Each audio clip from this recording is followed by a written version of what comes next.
1절에서는 이 잠언이 솔로몬의 잠언임을 밝혔습니다. 그 의도가 분명히 있다고 말씀을 드렸습니다. 솔로몬이 지금 살아있는 상태라면 조금 다를 겁니다. 하지만 솔로몬의 시대가 끝나고 솔로몬이 죽은 뒤에 그 다음에 3,000편이나 되는 솔로몬의 잠언들 가운데서 이게 편집을 해서 잠언이라고 하는 묶음의 말씀을 모았다면 단순히 솔로몬을 찬양하기 위함이 아니라 솔로몬이 행한 일, 가장 지혜로운 사람으로서 아이러니하게도 지혜롭지 못한, 그리고 오히려 정말 하나님의 심판을 겨우겨우 벗어난 그런 솔로몬을 통해서 참 지혜자가 누구냐, 참 지혜란 무엇이냐에 대한 내용을 담았으리라고 생각합니다. 오늘은 2절부터 6절에서 잠언을 기록한 목적을 우리에게 가르쳐 주는데, 먼저 이 2절에 있는 지혜와 훈계를 알게 하다라고 하는 이 안다라고 하는 단어입니다. 인간은 지식에 대한 이 갈급함이 있었습니다. 지금처럼 정보의 호수 시대가 아니고 내가 알고 싶다 해서 알 수 있는 그런 정보들도 많지 않았고, 또 내가 무언가를 안다라는 것은 그만큼 사람들로부터 나를 인정받는 길이었기 때문에 이 안다 또는 지식에 대한 관심이 굉장히 높았습니다. 더군다나 이 지식을 배우기 위해서라면 자신의 것을 헌신함에도 조금 더 아끼지 않을 만큼 또 지혜자를 찾는 일에 굉장히 많은 관심을 가져왔습니다. 결국 이 잠언의 목적은 알지 못한 또는 깨닫지 못한 것을 이 말씀을 통해서 깨닫게 하고 알게 하는 데 목적이 있음을 우리는 알 수 있습니다. 그래서 참 깨달음과 지혜를 강조한다. 그래서 이 말씀을 단순히 읽는 것에서 그치지 않고 사실은 접근 자체가 기대와 소망을 가지고 이 말씀을 통해서 내가 깨달음이 있을 것 또는 지식에 더함이 있을 것을 그렇게 막 두근거리는 마음으로 아마 이 말씀을 대했을 겁니다. 또 이스라엘 같은 경우는 그 교육 방식이 반복이라고 말씀을 드렸어요. 그러니까 한두 번도 아니고 자라가면서 이 잠언의 말씀을 얼마나 많이 암송을 하고 얼마나 많이 새겼을까, 여러 가지 다양한 방법으로 잠언의 말씀을 새겼을 것이 분명합니다. 우리가 읽은 말씀 2절부터 6절을 통해서 이 잠언의 목적 또는 잠언의 4가지의 특징을 강조하고 있습니다. 첫째는 이 잠언이 단순한 지식이 아니라 우리가 살아가는 일에 있어서 반드시 필요한 실용적인 지식이라고 하는 것을 강조합니다. 지혜는 상식 및 일상적인 문제에 있어서 대처하는 능력뿐만 아니라 원래의 기능, 저는 그렇게 표현을 했는데요. 하나님이 인간을 만드신 다양한 목적도 있지만 짐승과 다르게, 예를 들면 어떠한 독수리 같은 경우도 그렇습니다만 인간보다 훨씬 더 뛰어난 신체적 능력을 가진 동물들이 많아요. 인간보다 빠르다든지 또 인간들보다 멀리 본다든지 그 기능들만 보면 인간보다 월등한 짐승들이 훨씬 많아요. 그럼에도 그 동물들과 그 짐승들과 뚜렷하게 차이가 있고 또는 비교조차 할 수 없는 부분이 바로 이 지식에 대한 부분입니다.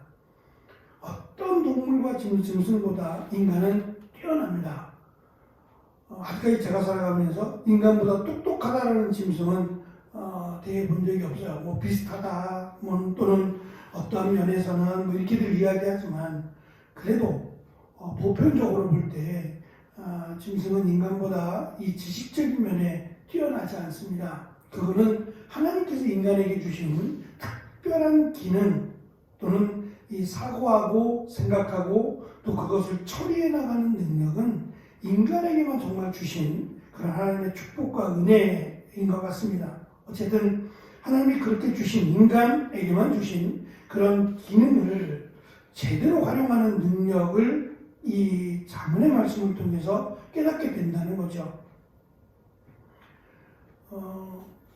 예를 들면 이제 간혹 뭔가 없어서 이것을 대체할 때가 있어요. 그러면 비슷하면 그것이 이렇게 움직이기도 합니다. 그렇지만 이 정확한 그 기준이 맞지 않으면 이 물건이나 기기를 상할 수 있어요. 당장은 작동이 되지만 기기를 상할 수 있습니다. 정확한 기능으로 연결이 되어야만 안전하게 오랫동안 사용할 수 있는 거죠. 마찬가지로 하나님께서 인간에게 만드신 또는 인간에게만 허락하신 이러한 기능들이 내가 알지 못하고 마음대로 막 사용하게 되면 사용은 되지만 그게 무리가 되거나 제대로 사용할 수 없게 된다는 의미예요. 그런데 이 자문의 말씀은 결국 매뉴얼과 같아서 하나님이 만드신 그 인간의 원래 기능을 잘 사용하도록 해주는 실용적인 그러한 지식이다라고 하는 점이고요. 두 번째는 이 지혜는 지적이다라는 겁니다. 깨달음과 지식 같은 것은 하나님께서 인간에게 주신 거예요. 여기에 대한 갈급이나 또는 이런 것에 대한 그 관심은 솔로몬뿐만 아니라 솔로몬은 여기에 대한 관심으로 잠을 이루지 못했다 그랬어요. 너무 알고 싶고 그 깨닫는 것이 너무 행복해서 다 솔로몬 같지는 않습니다.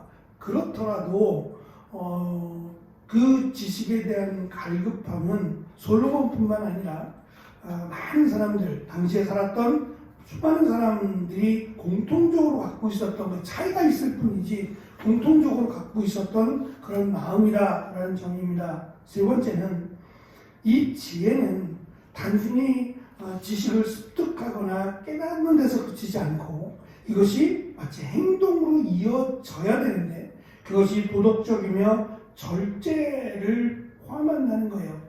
우리 속담에도 벼는 익으면 고개를 숙인다라는 말을 하잖아요. 그 말은 무거우니까요. 벼가 익으면 무거우니까 고개를 숙이는 게 아니라 사실은 그 무게 때문에 기울어지는 거죠. 지식이 많아졌다, 깨달음이 많다는 얘기는 그 깨달음이 삶에서 드러난다라고 하는 의미를 가지고 있는 거죠. 그러니까 자문의 말씀을 알면 하나님 앞에 더 겸손해질 수밖에 없고 또 하나님께서 원하시는 삶을 살기 위해서 노력하게 된다라는 것을 강조합니다. 마지막 네 번째는 잠언을 읽고 깨닫는 자는 이게 지금 마지막 6절에서 비유와 지혜 있는 자의 말과 그 오묘한 말을 깨달으라고 강조하는데요. 이 부분을 딱히 표현할 말이 은혜로운 삶이라고 해야 될지 또 책에서는 신비로운 삶이라고 표현을 했더라고요. 좀 학문적인 말이긴 하지만 그러니까 사실은 이 깨달음 또는 지식이라고 하는 이 말이 사실은 숨겨져 있던 우리가 알지 못하던 것을 깨닫게 되는 거다 보니까 그 깨달은 만큼의 업그레이드된 삶을 살게 된다는 말이에요. 그것이 인간의 영역이 아닌 하나님의 영역으로 들어가는 길이라는 거예요. 그러니까 하나님의 말씀을 깨닫고 하나님이 원하시는 대로 살아가면 그것이 단순한 우리에게 그 지혜의 길을 인도하는 것뿐만 아니라 사실 이 길은 믿음의 길과 연결이 되어 있어요. 다시 말하면 이 길을 걸어가 보지 않으면 알 수 없는 단순한 지식이 아니라 이 길은 하나님의 능력, 하나님의 은혜가 함께 머무는 길이라는 거예요. 이게 이제 어쩌면 솔로몬이 또는 이 잠언의 내용이 가장 많이 강조하는 것 중에 하나입니다. 인간이 추측은 할 수 있을지 모르겠어요. 추측은 할 수 있지만 이것이 우리에게 주는 유익이라는 것은 우리가 기대하는 것보다 훨씬 더 크고 하나님 우리를 사랑하시는 것처럼 하나님의 풍성한 은혜와 사랑이 있는 지혜라는 거예요. 그러니까 내가 지혜가 더 많아지고 깨달음이 많아져서 그 깨달음과 지혜가 그냥 나에게 만족감을 주는 게 아니라 때로는 이 지혜가 나를 힘들게 해요. 이렇게 살아야 된다.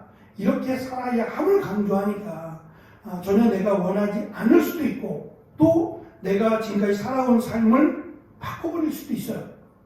그럴지라도 이 삶에 대한 나의 결정은 후회하지 않을, 그리고 여기에는 하나님께서 이 말씀 가운데 함께 하신 하나님의 은혜의 약속이 담긴 말씀이라고 하는 것을 강조합니다. 어찌 보면 만약에 솔로몬이 이것을 깨달았더라면 이렇게 살지 않았을 거예요. 정말 어리석은 삶을 살았잖아요. 가정을 소홀히 했고 또 하나님을 경외하지 않았고 결국 그 끝이 무엇인지를 솔로몬은 봤어요. 자신이 직접 경험했기 때문에 할 수 있는 말입니다. 그러니까 공부를 잘하는 사람이 공부가 쉬워라고 말을 하는 거예요.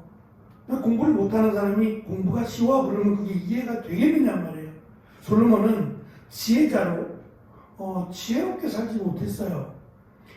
그 이유가 지금 이 잠언을 통해서 밝히고 싶은 거예요. 자기와 같은 전철을, 그러니까 지혜를 갖고 싶다라고 하는 그러한 마음은 거의 모든 사람들이 갖고 있어요.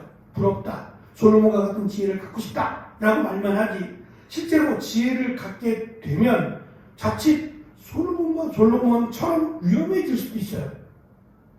지혜라는 것에 빠져서 지혜를 갈망하고 그러니까 깨닫는 그런 기쁨과 은혜가 넘칠 수는 있지만 마치 브레이크 없는 자동차와 같아서 이게 굉장히 위험한 질주가 된단 말이죠. 그래서 솔로몬은 어쩌면 그 사람들이 원하고 바라던 그 지혜보다 더 중요한 것이 많은 지혜와 많은 지식을 습득하지 못한다고, 갖지 못한다고 할지라도 가장 중요한 것은 이 지혜를 통해서 하나님을 더 가까이 하게 되는, 그리고 하나님의 말씀을 더 순종함으로 하나님의 영역이라고 할 수 있는 그 은혜의 자리로 나아가는 것이 가장 중요하다는 거예요. 그러니까 많이 깨닫고 많은 지식을 갖는 것도 중요하지만 이것보다 훨씬 더 중요한 것은 이 지식을 통해서 하나님이 원하시는 삶, 지혜자의 삶이라고 할 수 있는 여호와를 경외하라. 이것이 지식의 시작 또는 지식의 근원이라고 하는 이 부분을 가장 강조하고 싶은 겁니다. 이것이 없다면 위험하다는 거예요.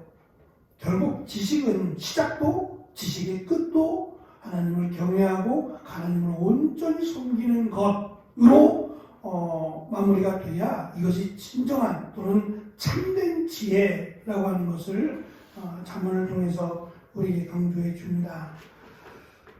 참고로 유대인들은 마음을 지혜의 자리라고 여겼습니다.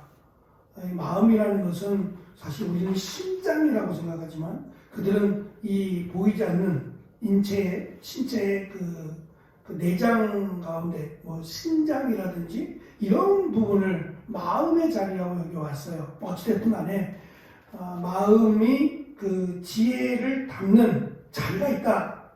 그것이 마음이다라고 여겨왔다는 거죠.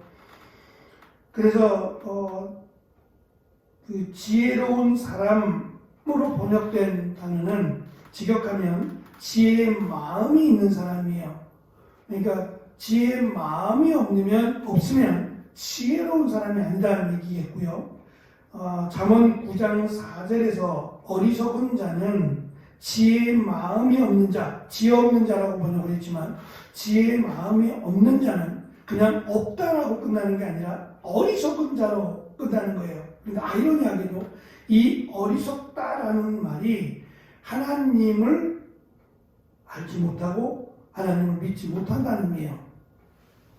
지혜라는 것은 하나님으로부터 오는 것을 강조하고 있는 거예요. 세상적인 지혜가 아니라 하나님의 지혜를 강조하고 그 지혜가 없다면 가장 어리석고 그가 하나님을 모르는 사람으로 연결한다는 겁니다. 욥기 4장 21절에서 엘리바스가 고통당하고 있는 욥에게 찾아가서 이렇게 말합니다. 생명줄만 끊기면 사람은 그냥 죽고 그 줄이 끊기면 지혜를 찾지 못하고 죽어간다 라고 기록합니다. 이 말은 지혜 없는 자는 헛되게 살다가 그냥 죽는다는 말이에요. 이게 그들의 보편적인 생각이라면 지혜가 얼마나 소중한지를 알 수 있어요. 그들의 지혜에 대한 생각이 있으면 좋고 없으면 뭐 그냥 좀 불편하고 좀 안타깝고 그 정도가 아니라는 거죠. 지혜가 없다면 그는 정말 아무런 의미도 없는 삶을 사는 사람 또는 헛되이 살다가 죽을 수밖에 없는 사람으로 생각했다는 거예요. 그만큼 그들에게 지혜는 절실하고 또 지혜에 대한 그런 소망이 컸다라는 것을 알 수 있어요.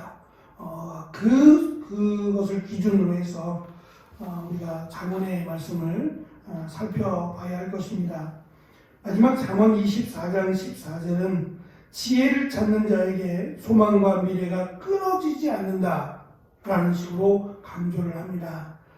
지혜가 있다면 그가 앞으로 미래에 대한 두려움을 갖지 않을 것이며 미래에 대한 소망을 갖게 된다라고 하는 굉장히 큰 바람과 소망을 지혜에 두고 있었음을 알 수 있습니다. 잠언의 말씀을 통해서 단순히 지혜를 넓혀가는 것이 아니라 이 잠언의 말씀이 솔로몬의 그 간절한 마음, 이것을 통해서 자기와 같이 어리석은 자가 되지 않기를 바라는 마음, 그리고 이 지혜의 말씀을 통해서 더욱 하나님이 원하시는 그 길을 가는 그런 참 지혜자가 되어지는 은혜가 있기를 축원합니다.